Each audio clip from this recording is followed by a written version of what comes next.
Hey, you made it back. This is your teaching coach, Dr. Sitchy Parker. This video is all about responding to appropriate behaviors, and it fits into the 5 requirements of classroom management series that you can watch right here. Let's run through those 5 requirements one more time so that you can see what we're putting our focus on today. Number 1, maximize structure. Number 2, establish and teach rules. Number 3, actively engage students during instruction. Number 4, use a variety of strategies to respond to appropriate behaviors. Number 5, use a variety of strategies to respond to inappropriate behaviors. In the last video, I talked to you about opportunities to respond, or OTRs, and I explained how they were somewhat like the ABC model of behavior. The ABC stands for antecedent, behavior, consequence. Remember that consequences don't mean the bad thing that happens to them when they do something wrong. It means the thing that happens that make the behavior more likely or less likely to occur in the future. Teachers need to set themselves up to be in control of those consequences as often as possible. When we're talking about responding to appropriate behaviors, we make sure that the consequence is reinforcement of the behavior. Good behavior gets reinforced so that it happens again. Reinforcement, by definition, is that which strengthens or makes the behavior more likely to be repeated. Positive means adding something. So we will respond to appropriate behaviors with positive reinforcement. Positive reinforcement is when we add something the student considers pleasant or rewarding, something appropriate to the classroom environment, something easily and quickly administered, and something that is hopefully inexpensive or free. Positive reinforcement in the classroom comes in 4 categories: attention, item, activity, or sensory. Attention could be a smile, words of praise, thumbs up, clapping or cheering, getting to choose a partner for an activity, or maybe eating lunch with a significant adult. Items could be reinforcing things like stickers or tokens or school or art supplies, maybe a certificate, a note home, books, or educational games. Activities might be time for reading a story, drawing, an extra recess, getting a classroom job like distributing materials, or maybe tutoring others, or maybe some extra computer time, or exploring a topic of interest. Sensory reinforcement usually includes food, water, or a sensory break of some kind. You can respond to students individually with quick interactions involving praise or nonverbal pantomimed high fives or silently dropping off a sticker or raffle ticket off at their desk. Or you can target large or small groups too. Maybe you pair your praise with some points on the board, which could lead to some extra recess or time to play a game as a class instead of a worksheet. Typically, developing students will do pretty well with just a big dose of attention from the teacher, with a few items and a few activities thrown in from time to time. The student-teacher relationship is always mentioned as an important component in your classroom management system. And it's easy to see that if attention from teacher is going to be used as a form of reinforcement, it will be much more reinforcing for the student to get attention from someone they look up to and care about than from someone they have no relationship with or that they know doesn't care much about them. Spending time building relationships with your students, therefore, is a critical part of developing your classroom management system, even if your only motivation to do so is avoiding chaos. And honestly, if it is the case, it might be time to be thinking about your next career steps. Relationships can be built on teachers noticing students' preferences, interests, and strengths, and then building them into the interactions that they have with students. The key to making this strategy of reinforcement work for you is to keep the ratio of positive statements to negative or neutral statements very high. You should maintain 5 positive comments for every 1 negative or neutral comment. 5 positives to every 1 negative or neutral. Here are 2 tips to help you accomplish that. Number 1, notice out loud when students are meeting your expectations and state the rule that the students are following. So, for example, just notice like, hey Brian, I really appreciate that you are staying on task. Looks really good. Oh, hey Gwen, nice work that you're over there focusing on your work. Great job.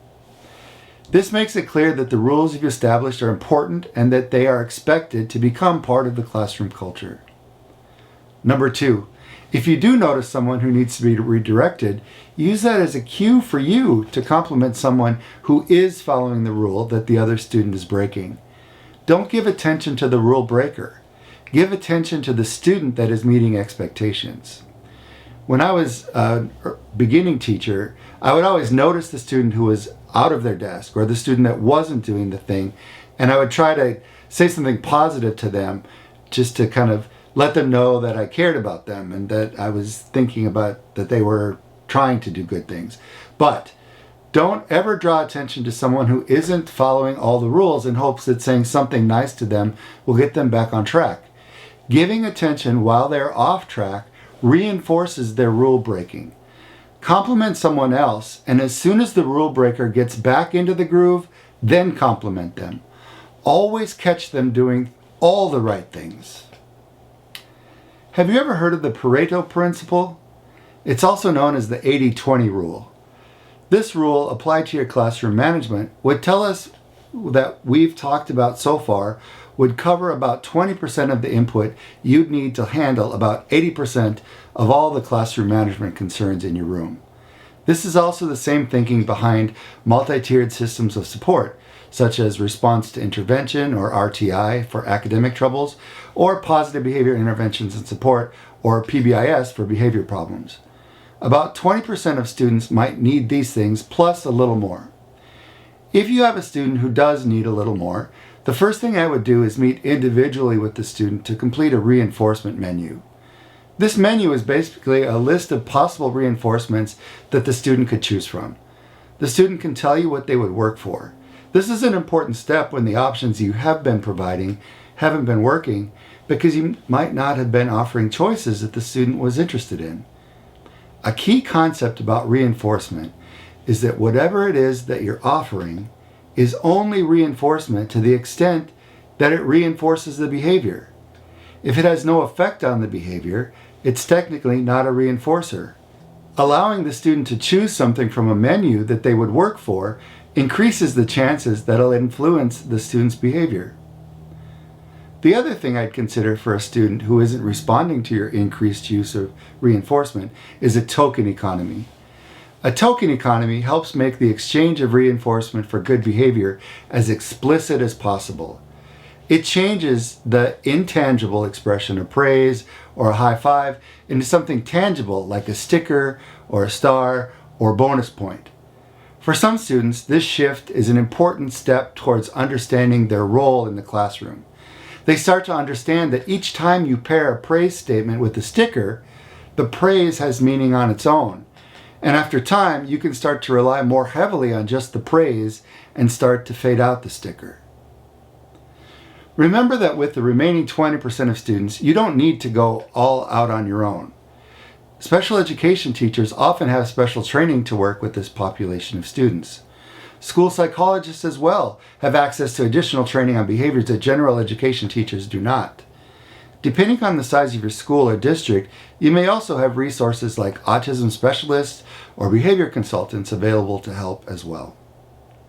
Now here's where the advocacy part comes in. While competent teachers understand and use the ABC model behavior to manage behaviors in their classroom, we are not always in control of the consequences. Remember, consequences don't always refer to punishment. Classroom teachers are not always in charge of where reinforcement for behaviors come from. As classroom teachers, we can control how we react to appropriate behaviors. But all sorts of behaviors are being reinforced by peers, media, social and regular mass media, administrators, and of course, parents. We remember that we are in control of ourselves and what we choose to reinforce, but we are not in control of what the world chooses to reinforce. And we will not allow ourselves to be held responsible for what the world chooses to reinforce. If you need any help, I offer one-on-one video calls and large group professional development sessions, both in person and remote. You can book a live meeting with me in just a few clicks by going to the Store tab at my website that is linked in the description below. Speaking of reinforcement, please go ahead and click the like button right now. The like button is reinforcement to YouTube's behavior of sharing this video with others. Adding a comment is even more powerful reinforcement. If you believe that competent teachers use reinforcement as a foundation of their classroom management strategy, let's say so.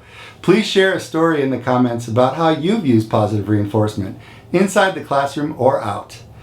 The topic of next week's video will be techniques to respond to inappropriate behaviors. So until next time, stay strong, stay healthy, and get some rest.